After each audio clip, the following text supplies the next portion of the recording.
Are prison officials in Canada on crack? I'm Brian Lilley with TheRebel.media. So I got a news release emailed to me on the weekend from Correctional Services Canada. It was informing me that 2 prisoners had escaped from what's called the Cree Healing Lodge in Duck Lake, Saskatchewan. This is a place about 90 kilometers north of Saskatoon. Thankfully, the prisoners were caught nearby on Sunday. It wasn't a high-risk escape. It wasn't a shootout that brought them back to justice. This is very different than the 2 men that escaped from a prison in upstate New York in early June. 2 murderers. One's dead, one's in hospital after shootouts. In Willow Creek, the men didn't have to cut through walls and use power tools or go through a pipe system. No, they apparently just walked away. And then the police just picked them back up again. So very different cases, right? Kind of. See, I decided to look up what these men were in jail for, what kind of jail they were in. According to the news release, 31-year-old Conrad Slippery is, quote, currently serving an indeterminate or life sentence for second-degree murder, end quote. His fellow escapee was 25-year-old Anthony Ernest. The news release said of him, quote, he is currently serving a sentence of 6 years and 2 days for robbery, use of a firearm, utter threats, theft under, dangerous operation of a motor vehicle, and operate motor vehicle while disqualified, end quote. Okay, surely these guys were in some type of tight security jail situation and someone just screwed up, right?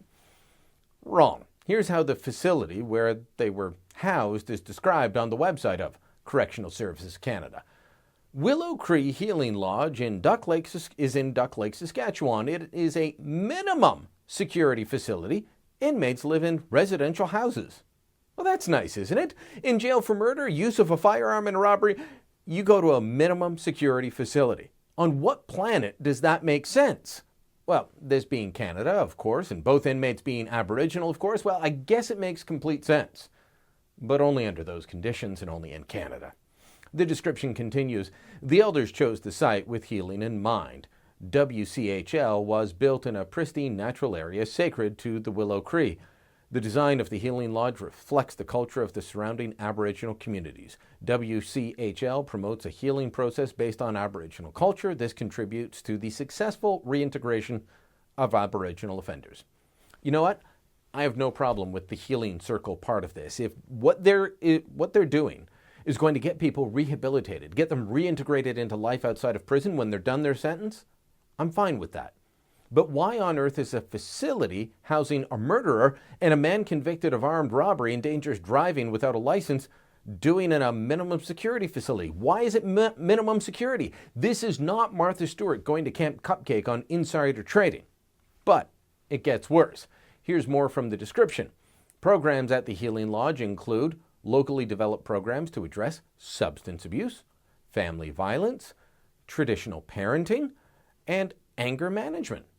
All right, nothing wrong with any of that. This is all good. But then it says this. There are also sex offender programs, as well as CSC core programs and elder services. Hold on. Sex offenders in a minimum security facility that also houses murderers and violent criminals. A facility you can apparently walk away from. Look, I get that court rulings have forced the hands of prison officials in this country on some issues involving Aboriginal offenders. But for goodness sakes, can we beef up security a little bit or decide that certain types of offenses, whether you're Native or anything else, simply don't deserve the minimum security lifestyle? Prison officials that I've talked to tell me that the club-fed system we all used to hear about 15 years ago, that's gone. If that's true, that's a good thing. Glad to see that it's been fixed.